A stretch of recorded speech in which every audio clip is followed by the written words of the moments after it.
Hampir 3 minggu tanpa listrik, terisolasi di gunung, tanpa internet, dan perjalanan keluar untuk ngungsi biar bisa kerja. Taruhannya adalah nyawa. Dan di titik ini gua mulai sadar nikmat yang selama ini kita anggap remeh, seperti listrik, internet, dan sumber air bersih, baru kerasa mahalnya pas hilang. Dan kami juga harus lebih bersyukur karena rumah kami tidak terendam banjir. Dan orang yang terendam banjir harus lebih bersyukur karena rumah mereka tidak tenggelam. Dan orang yang rumahnya tenggelam harus lebih bersyukur karena rumahnya tidak dibawa arus. Dan orang yang rumahnya dibawa arus harus lebih bersyukur karena nyawanya masih selamat. Dan orang yang nyawanya hilang harus lebih bersyukur karena mayatnya ditemukan. Dan sekarang benar-benar terjadi dopamine detox di real life gua secara ekstrim bahkan. Gak ada listrik, gak ada internet, gak ada baterai HP, dan gak ada air. Lengkaplah sudah semuanya. Halo semuanya, gua Adam, dan di video kali ini gua akan menceritakan pengalaman gua yang merasakan dampak dari banjir Sumatera. Tentang banjir Sumatera gua udah bahas di video sebelumnya ya.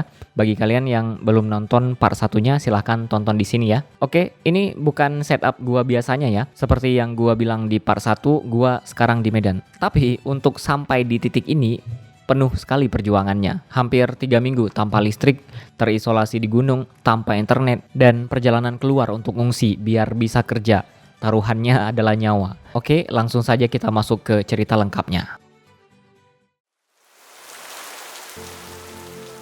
Semuanya berawal dari Sabtu tanggal 22 November 2025. Hujan turun, awalnya biasa saja, intensitasnya kadang tinggi, kadang rendah, tapi nggak pernah berhenti, terus-terusan sampai 3 hari. Masuk di hari Selasa tanggal 25 November, hujan makin ngamuk. Mulai dari Selasa pagi sampai malam Jumat, hampir 3 hari penuh. Hujan turun dengan intensitas yang sangat-sangat tinggi. Dari 3 hari itu puncaknya pada Rabu tanggal 26 November. Dari sini mimpi buruknya dimulai. Ditambah gempa yang datang secara bersusulan, bikin keadaan makin chaos. Bukan hanya itu, ditambah lagi akses air bersih yang mulai terputus. Yang kalian harus tahu, daerah gua itu adalah daerah pegunungan. Sumber mata air kami dari mata air gunung. Karena banjir dan longsor di atas sana, pipa-pipa mulai berserakan, hancur, dan dibawa arus hilang tak tahu kemana. Mulai hari itu, keran di rumah kering. Kami cuma bisa nampung air hujan buat ngisi bak mandi. Dari sinilah survival mode diaktifkan. Kamis 27 November, hujan makin menghajar kami. Panik mulai muncul, jalanan terbelah, dan jembatan mulai hilang satu persatu. Orang-orang mulai berjatuhan air mata melihat toko mereka, rumah mereka, barang-barang mereka yang mulai dibawa oleh arus. Dan sebagian orang juga mulai panik buying, ngeborong beras dan logistik lainnya karena mereka tahu dan sadar bahwa jalan mulai terputus satu persatu hingga stok makanan tidak bisa dikirimkan ke tempat kami. Sedangkan gua cuma punya uang cash sisa 1 jutaan. Gua memang biasanya nggak megang uang cash banyak. Di tengah kepanikan itu orang-orang mulai ngeborong makanan, tapi gua cuma prioritas satu, anak gua. Gua cuma cari susu dan popok untuk stok entah sampai kapan itu. Intinya gua ngestok dulu yang banyak. Dan itu semua gua cari di tengah guyuran hujan yang semakin deras dengan BBM yang juga semakin menipis. Masuk di hari Jumat tanggal 28 November, hujan mulai mereda meski masih sedikit gerimis, dan pagi hari itu masih mendung. Tapi mataharinya sudah terlihat meski masih berada di balik awan. Warga-warga desa mengambil kesempatan dari redanya hujan untuk bergotong royong, memperbaiki bersama-sama pipa-pipa air yang rusak dan memperbaiki jalanan yang putus dan roboh. Dan di sini kami sudah 3 hari tidak memiliki listrik, tidak memiliki internet dan air bersih. Gua kira hal ini terjadi cuman semingguan. Tapi kita lanjut lagi ceritanya. Sabtu tanggal 29 November, matahari mulai bersinar terang, bahkan langit biru mulai terlihat sangat-sangat cantik. Dan hari itu suhunya juga sangat panas, sehingga beberapa jalan dan jembatan yang tidak terlalu parah sudah mulai bisa diakses kembali berkat perbaikan dan kerjasama yang sangat cepat itu. Di hari keempat pasca banjir ini, helikopter mulai berlewatan di langit kami untuk mengirimkan bantuan-bantuan dengan kapasitas yang mungkin tidak sebanyak yang bisa dikirim dengan akses darat, karena jembatan dan jalan-jalan sudah mulai roboh dan longsor sehingga akses darat tidak bisa dipergunakan. Hari itu gua juga minjem genset tetangga untuk nyalain listrik di rumah. Niatnya berharap wifi nyala, Tapi semuanya nihil sebab kabel-kabel fiber optik di sepanjang jalan sudah roboh dan sudah terputus sehingga akses wifi pun tidak bisa digunakan. Yang ada tetangga-tetangga gua pada berdatangan untuk numpang ngecas karena dengar suara genset. Begitulah kira-kira kebutuhan kami akan listrik di saat itu. Tentu keadaan sangat-sangat membosankan tanpa listrik, tanpa internet, dan tanpa ponsel. Ponsel mungkin ada ya, tapi nggak bisa digunakan karena nggak ada internet. Kami cuma bisa memanfaatkan air hanya untuk kepentingan-kepentingan yang sangat penting, seperti untuk memasak, membersihkan hadas, dan juga untuk ibadah. Minggu tanggal 30 November, orang-orang pada mulai cuci baju di sungai karena keterbatasan airnya di rumah, dan makanan juga harus sangat-sangat dihemat karena keterbatasan stok di daerah kami. Oh iya, satu lagi, ATM di tempat kami juga tidak bisa digunakan lagi. Transaksi di daerah kami mulai balik ke zaman purba, seperti barter ataupun kasbon. Di hari Minggu ini gua juga baru dapat kabar bahwa kantor desa yang memiliki wifi satelit yang dihidupkan dengan genset sudah mulai bisa digunakan, tapi bayarannya pakai 1 liter bensin untuk dapetin password aja. Gila kan ya, mata uang udah ganti dengan bensin. Dan di titik ini gua mulai sadar nikmat yang selama ini kita anggap remeh, seperti listrik, internet, dan sumber air bersih, baru kerasa mahalnya pas hilang. Dan sebagai seorang YouTuber, internet dan listrik itu adalah nyawa gua. Di posisi itu gua kangen banget kerja. Kenikmatan bekerja setelah kehilangan internet dan listrik sangat-sangat gua syukuri. Gua teringat akan channel-channel gua yang sudah nggak keurus. Channel Adam Aya yang terakhir gua upload video dopamine detox, dan sekarang benar-benar terjadi dopamine detox di real life gua secara ekstrim. Bahkan nggak ada listrik, nggak ada internet, nggak ada baterai HP, dan nggak ada air. Lengkaplah sudah semuanya. Dan padahal gua saat itu masih ngedit video redenominasi yang hanya tinggal upload saja. Namun dibalik itu semua masih banyak sekali hal yang masih patut kami syukuri. Kami masih bisa mendapatkan beras, kami masih bisa makan, dan kami juga memiliki stok susu dan pampers yang sangat banyak, sehingga hal itu membuat kami tenang tentunya. Stok makanan juga masih ada, meski ya ikan basah tidak pernah kami rasakan lagi. Dan di hari itu juga bantuan dari pemerintah sudah mulai tersalurkan ke kantor camat, dan kantor camat membagikannya ke desa-desa.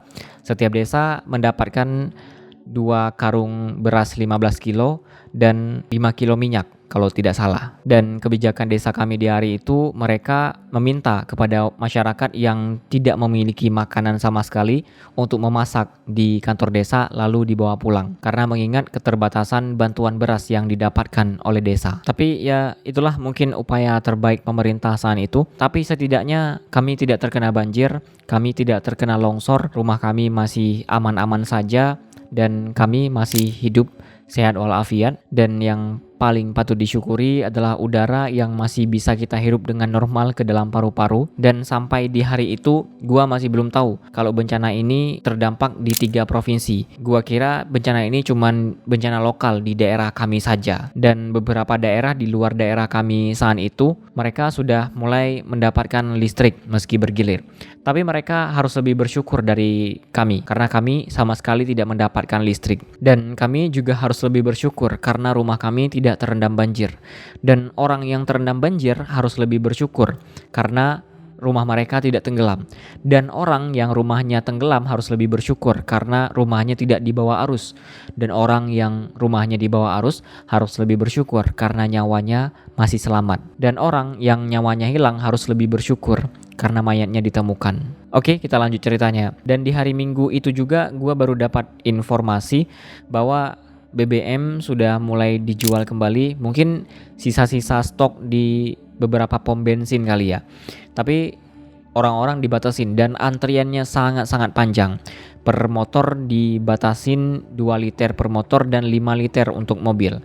Dan setiap desa juga mendapatkan 20 liter mungkin untuk menghidupkan genset agar masyarakatnya bisa numpang ngecas ke kantor desa masing-masing. Kemudian kita lanjut ke Senin 1 Desember. Hari masih sama seperti hari-hari sebelumnya, cerah dan sangat-sangat cerah. Air mulai dimasak seperti zaman dulu menggunakan api. Gak ada lagi yang namanya galon, gak ada lagi yang namanya isi ulang air. Dan sampai di hari ini gua masih belum bisa menghubungi keluarga gua. Air mata setiap hari berjatuhan karena gua mengingat ibu gua, dan saat itu gua juga belum tahu bencana ini berdampak sebesar apa dan seluas apa. Sampai kabar terkait penggunaan jaringan internet gratis tersedia yang lumayan jauh dari rumah gua, dan setelah mendengar kabar tersebut gua langsung pergi untuk mendapatkan akses internet dan menghubungi keluarga gua tentunya. Rupanya keluarga gua sudah menunggu kabar dari gua kurang lebih 5 hari karena di sana internetnya tidak padam dan listriknya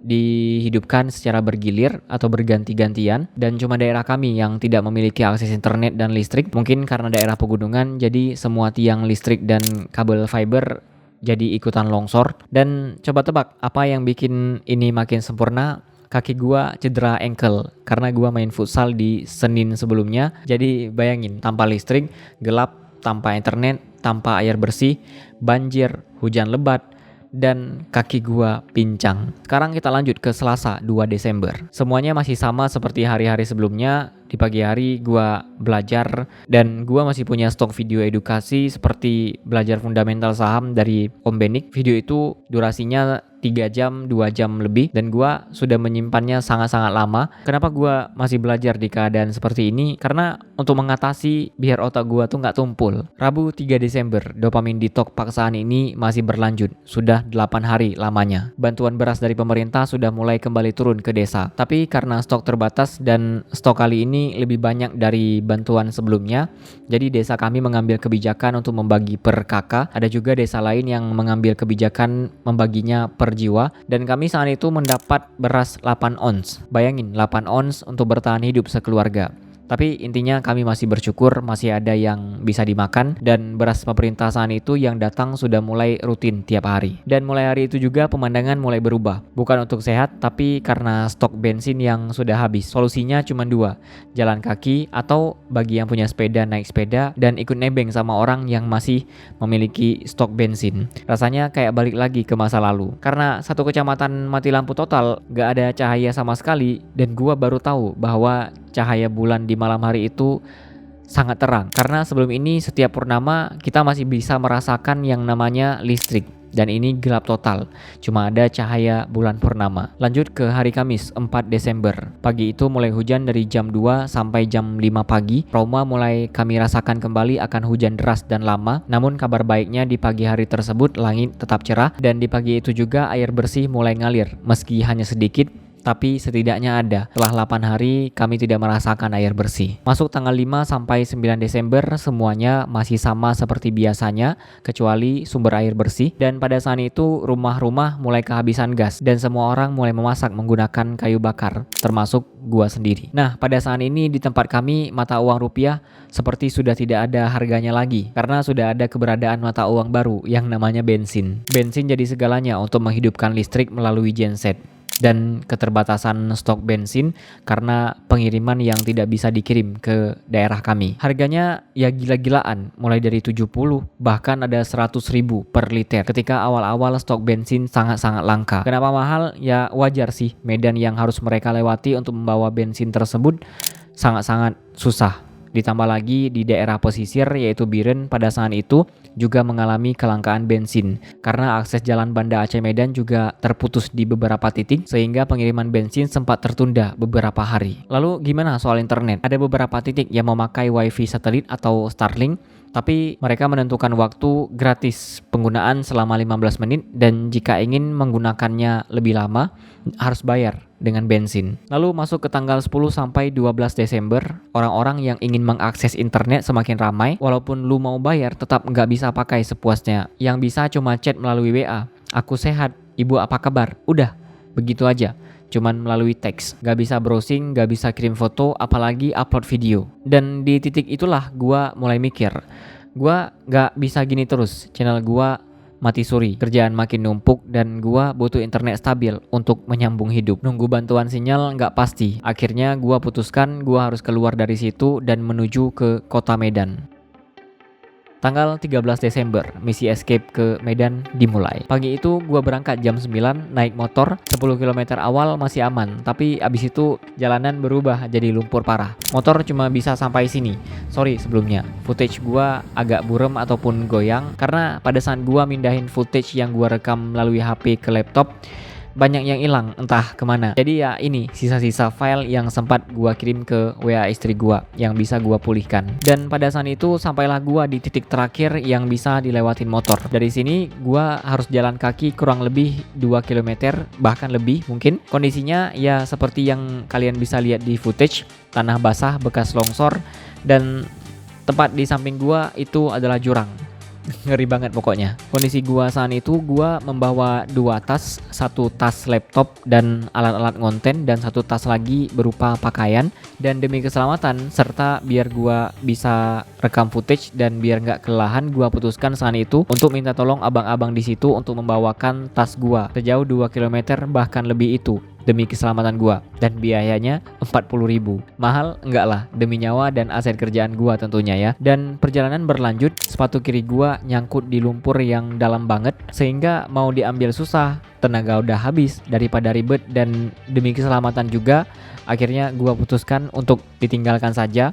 Nah, di sini nih bagian yang paling deg-degan. Jembatan putus, gantinya cuma 2 batang kayu besar dan 1 tali untuk pegang. Bawa badan aja susah, apalagi kalau tadi gua maksa untuk bawa 2 tas seberat itu. Habis itu gua lanjut muterin pinggir pegunungan. Dulu jalan ini sangat seru untuk dilewatin karena jalannya berkelok-kelok dan pemandangannya yang lumayan indah. Nah, setelah ngelewatin area yang tidak bisa dilewatin motor tadi dan berjalan sejauh 2 km bahkan lebih, gua mulai nyari ojek untuk lanjut ke Biren. Masih sekitar 2 jam perjalanan, kurang lebih 60 km lagi. Biaya ojeknya 100.000.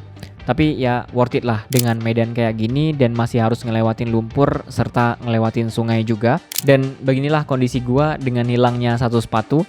Dan ini posisinya gua lagi nunggu ojek gua yang lagi ngantri di belakang untuk melewatin sungai. Gak kebayang kalau gua lebih memilih sewa mobil, mungkin antriannya lebih lama daripada motor. Seperti yang kalian lihat di video ini, mobil butuh waktu sangat-sangat lama dan sangat susah untuk menaiki tanjakan ini. Oke, setelah ojek gua selesai, lanjut perjalanan lagi. Masih ada daerah-daerah atau sungai-sungai yang berlumpur yang masih harus dilewati. Sepanjang jalan gua melihat pemandangan yang memprihatinkan, aspal-aspal mulai rontok dan mobil-mobil tangki minyak yang terjebak di beberapa daerah. Dan inilah penyebabnya kelangkaan minyak yang terjadi di daerah gua karena aksesnya tidak bisa dilewatin mobil-mobil truk tangki seperti ini. Lalu singkat cerita, sampailah gua di jembatan utama yang putus yang menghubungkan Biren dengan Takengon. Karena jembatan inilah akses alat berat untuk dikirimkan ke tempat gua yang tadi harus jalan 2 km tidak bisa dikerahkan, sehingga sudah 2 minggu lebih keadaan di sana masih belum bisa dibersihkan dengan alat berat. So, satu-satunya jalan untuk melewati kapal ini adalah dengan naik kapal 25.000 per orang untuk menyeberangi sungai tersebut. Dan pada saat itu bertepatan dengan waktu sholat, gua sholat dulu sambil istirahat sejenak sebelum akhirnya melanjutkan perjalanan kurang lebih 30 menit menuju Kutablang. Lalu ketika sampai di Kutablang harus nyebrang 1 sungai lagi, dan jembatan ini adalah satu-satunya jalan yang menghubungkan Banda Aceh dengan Medan. Dan setelah menyeberangi sungai terakhir itu semuanya sudah beres dan gua juga sudah pesan tiket bis untuk berangkat ke Medan yang keberangkatan bisnya setelah maghrib. Dan akhirnya jam 4 pagi gua sampai di Medan. Makanya seperti yang kalian lihat sekarang ini, tempat gua syuting itu berbeda. Gua ngungsi ke rumah abang gua. Di sini listrik aman, internet lancar, dan gua kesini cuman buat kerja karena sebelum ini 2 minggu lebih gua nganggur total. Perjalanan yang benar-benar melelahkan.